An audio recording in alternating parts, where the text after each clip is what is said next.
Welcome back to the Grief and Potluck podcast. We are on part B. So, that said, part B of what? I know. I'm going to get there. Simply Essential Funeral Planning Kit. Simply Essential by Dawn Cochran. Super helpful. Basics overview. Basics. But nonetheless, super helpful if you ain't got knowledge. So, I move on. We are in chapter 4, and we are on part B, as the other podcast was running.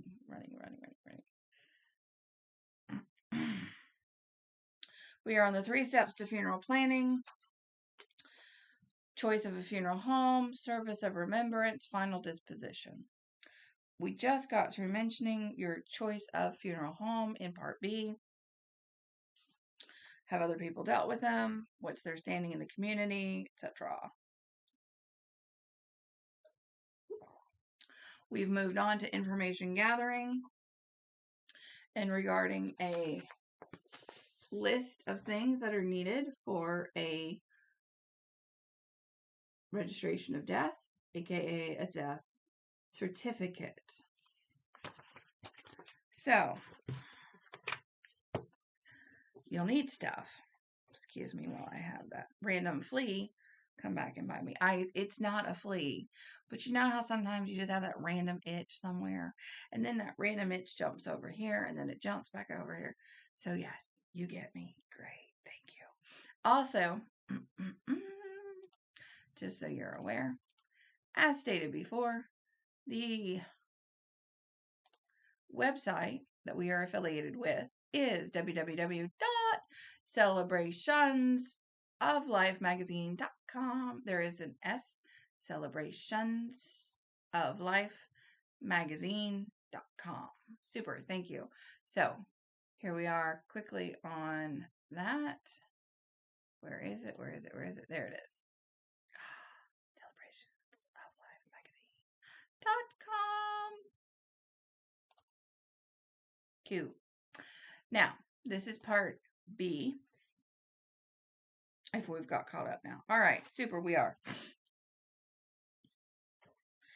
Commemorative or memorial service. The second step in the funeral process involves a remembrance of the person that died. So, in the past, almost every funeral had a religious focus, but not so much no more. So, funerals are for the living.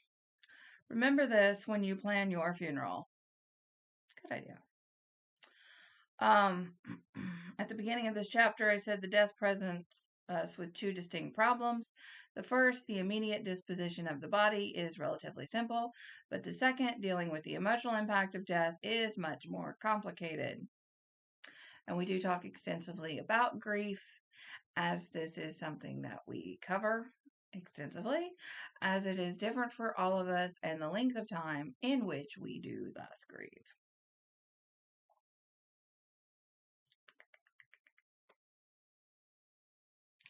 So, allowing for grief. Commemorative or remembrance services are methods that have been used for centuries to deal with grief. Before discussing the design of any remembrance service, it might be helpful to examine the phenomenon of grief. We will quickly examine it here. Grief is a natural emotion. It is painful, but a natural part of the process of acknowledging and coping with the loss of a loved one. There is shock, depression,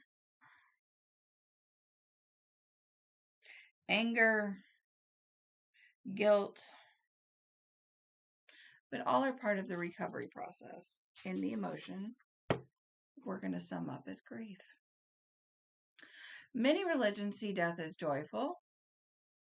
True. The gathering of family, friends, and colleagues to share their loss, comfort each other, and celebrate the life of the deceased is a positive step when dealing with death. Now, service of remembrance, modern versus traditional.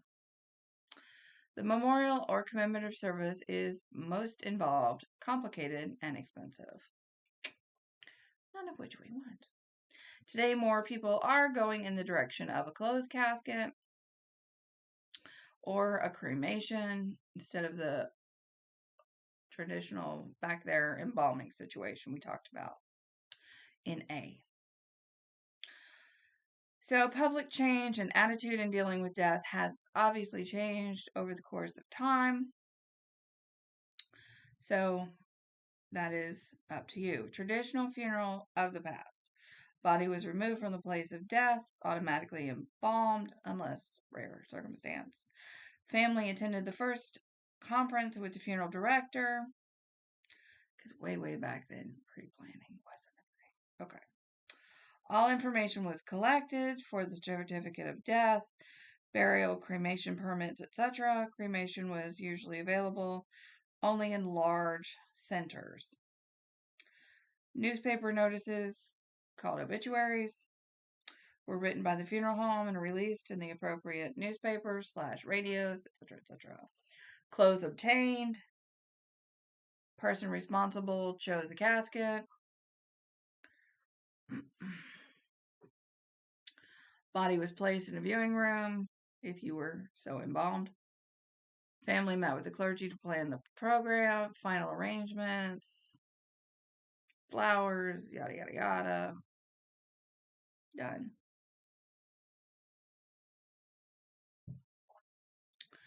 Modern service options. Embalming, no longer necessary. It's not necessary. It's really not.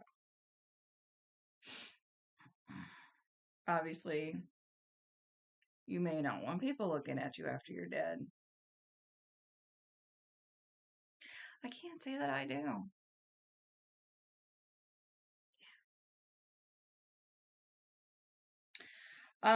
Obituaries, they can take time. Some people may not want parts of their life history in there. Point in case, Grandma, who unfortunately recently passed away, did not want certain husband number in there. Burial is the choice of final disposition. Burial is no longer the only or major means of final disposition. So, of course, we've got cremation.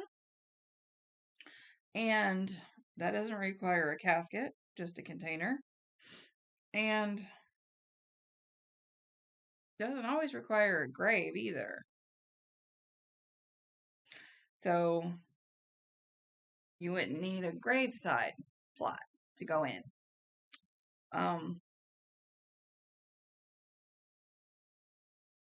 Some people traditionally or non-traditionally, as the green burial service conversation kind of involves on that topic, a place to go. So a place to go can be helpful, obviously not for you, you're dead. But for your loved ones who want to come visit, and in said green burial place, there is kind of a park-like atmosphere, so there is place to walk around. So you're not walking all over the place. I know, random alarms. Involved yesterday, not today. So I know from experience, having had people who sold gravestones for a living, people weren't buying gravestones anymore, like tall, upright ones. They were getting the plaques because the plaques that go flat in the ground were cheaper. And budgets do come into play here. So if the person who has died has not left a fortune, in regards to this is what I want, here is the money to pay for it, and hence it's in your legal will and you have the money legally to get that done, super. But if there are no funds set aside and there are no, sadly, stones left unturned, came to my mind. That's not the right thing. Um, but if the funds aren't there, if it's not in your legal will, people don't have to do it. So if you want people to have somewhere to go, something to look at, that might be something to consider. You might think about having on my Pinterest page, just an idea, a memorial garden. You could set up a little space in your own world. So if you're highly mobile, I know, 2020 again. Yeah. But if you're highly mobile in the fact that you might have two homes, bless you, you live up north in the summer and come down south in the winter, you might have a little area. I won't call it a shrine because that's not what I'm thinking. But like, if you have a space in your yard or a space on your porch and you make little potted plants or you set out some painted stones, I mean, whatever, sky's the limit. And people stick in those little solar light things now too, which is quite an interesting drive by the cemetery these days, let me tell you. It's quite unique. Because back in the day, if you were seeing lights in the graveyard at night, well, two things. One, there was grave robbers, and two, was that a ghost? Who knows? So, lights in the graveyard. Now, easy peasy, done deal. Solar lights. Everybody does it. It's up to you. But nonetheless, it's very nice not to go tripping through the graveyard late at night. Why you're in the graveyard late at night, I don't want to know. Anyways, so where was I? Obituaries. Yes, I'm sure that's where I was at. All right. Oh yeah, final place of choice. Do you need a stone if you don't go anywhere? Um, you know. So, and then you don't need a big old car to cart you around if you were cremated because that's about this big. Casket's about yay big. You know what I'm saying? So, yeah.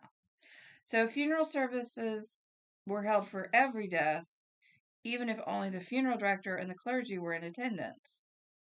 Interesting. But immediate disposition by direct cremation or burial is becoming more common. So pretty much again, disposition is the nice word for you're dead and your body is disposed.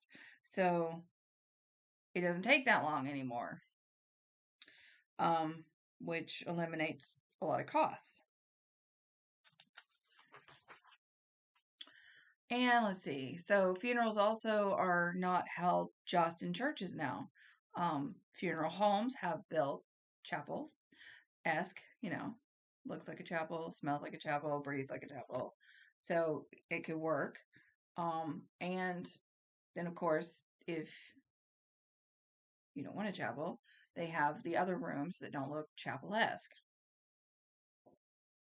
Um, or you may decide to hold the service somewhere else, which is totally fine if you are working with a funeral home. I am sure they will be happy to assist. If you are just cremated, then that's your bag of ashes going somewhere. And that can be held wherever. I mean, honestly. So, in days, months, years later, but I don't know that I want to put it off that long. And back in the day, every funeral demanded the use of a casket because, again, you were not cremated. So, so you needed to know what to wear, which is why we discussed this in one of the chapters. As far as what to wear to a funeral home, we've also briefly touched on in the past picking out your outfit. Can't hurt. Can't hurt to label it. Even if you wear it, if it's your best Sunday outfit, and if you know what I mean by Sunday outfit, great. If you don't, short, simple. Basically your best outfit in your wardrobe that you would totally wear out and about, whether to a service, to a church, to a brunch, an elegant brunch, whatever. your best outfit. And you love this best outfit and it looks amazing on you. So therefore, that's the one you mark with a little note on your coat hanger. That's the outfit I want to be buried in, if it's important to you. So, there are funeral service options. We must carry on to get this through. Chapter 4. Funeral service options. We've got religious, not religious, family gatherings, private service, graveside service, which of course have happened more so because of the COVID. But people stream in, so yay to cameras everywhere. Nonetheless, so you got options. So you got religion, non-religion, family gatherings, private service, graveside service. In certain religions, you go have a potluck afterwards. Hence grief and potluck. There is more to the potluck. It's a big mix of things, but nonetheless. Step 3, final disposition of the remains may be by burial on land or sea or cremation. We are going to talk about burial at sea in March. Yes, in March. So hold on to your hats. All right. So now that cremation has grown in popularity, that's a choice. Some people were arguing we're running out of space in cemeteries. We're not. The amount of land to create a cemetery, that's crackers. But I looked into that recently. So, burial at sea has its own rites and rituals. Rites and rituals. For some,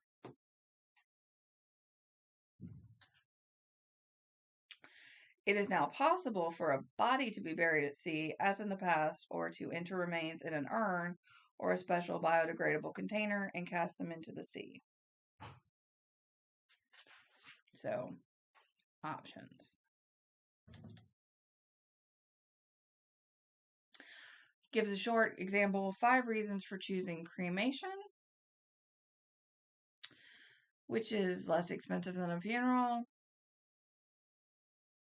Burial, find your words. Less expensive than a burial. And environmental concerns.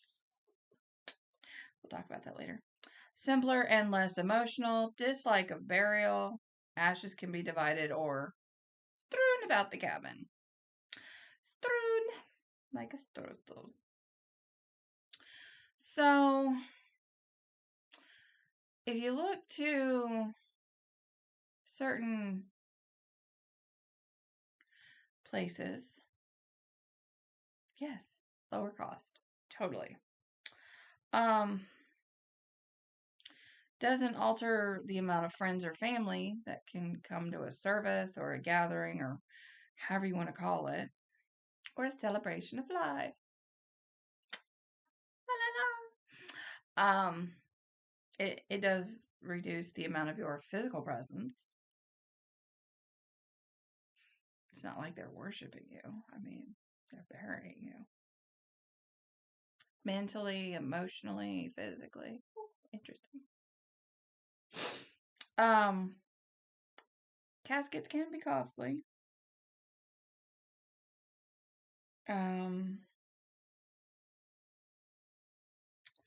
Yeah, so cremation. It's a choice. Environmentally, though, the the very latest, catch the very latest in the funeral world, is, I don't know what they call it officially. I'll have to look it up. But it's a bath, essentially, down to brass taxes. It is an aqua cremation, aka a water cremation, and that it is a silver cylinder tube that you go into, as you would, and it essentially swirls around, and there is a alkaline, some chemical factor that is involved, and essentially you dissolve. And what's left is your bones, and then I think they crush those up, essentially. But instead of going into a fire, and instead of pouring smoke out the chimney, it's water. So it's interesting. And so again, some of the perks of cremation are you don't need to buy a plot, reduces the opening and closing, because I mean, if you go into an urn and you want to go in the ground, there is opening cost. You have to pay to open the ground, and there's closing costs. Close the ground. There's no need for the vault, that concrete factor that is sometimes necessary depending on where you're at in the world. And the opportunity for more family members to be buried in one location. Essentially, in Florida, you can put 2 cremated bodies, remains, in one casket. Or 1 casket, 1 cremation. They limit it to 2. Not sure why. Because I would think maybe if a family of 5 all chose to be cremated, you could just shove them all in the same place. I don't make the rules. Just saying. But yeah. So these are the choices when it comes to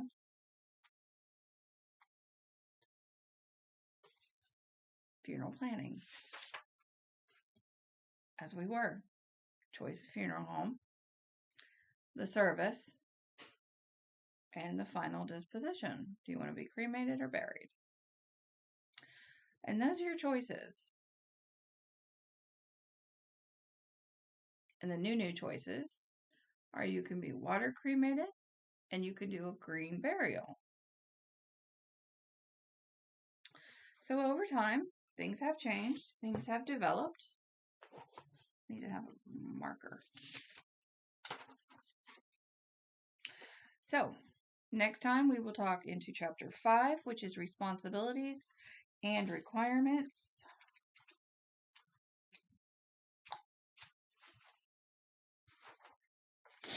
Chapter 5, the power. Who has the power? Who has the power to act? The duties of the person in control. Death is a legal matter.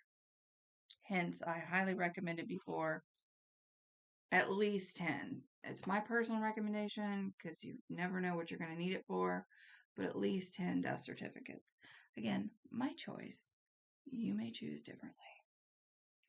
The funeral rule and other consumer safeguards.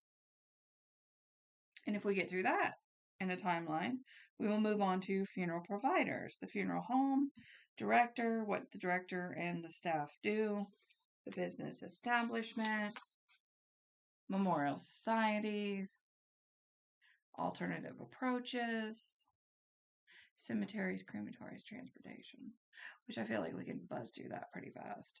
And then funeral costs. So chapter 7 is funeral costs.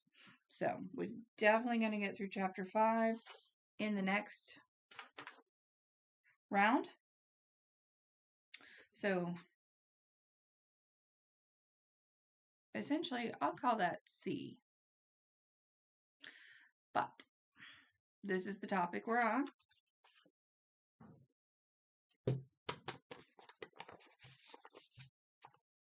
See my mess. Simply Essential Funeral Planning Kit. So, if you've got no clue, this is helpful. Hope this was helpful. That's what we're here for. You're not alone. This is a time of grief. And that's understandable. Now, for the sake of time and the fact that I took a long time on A, I'm going to now end B. Thank you so much for taking the time to join us on Grief and Potluck Podcast. Please do not forget to like, subscribe. If you don't want to subscribe, it won't hurt my feelings, but it'd be nice. And check out the website, www.celebrationsoflifemagazine.com. And you'll find links to the podcast. Easy peasy. Thank you so much for joining us. I hope you have a great day, great afternoon, great whatever time of day it is for you guys. Thanks.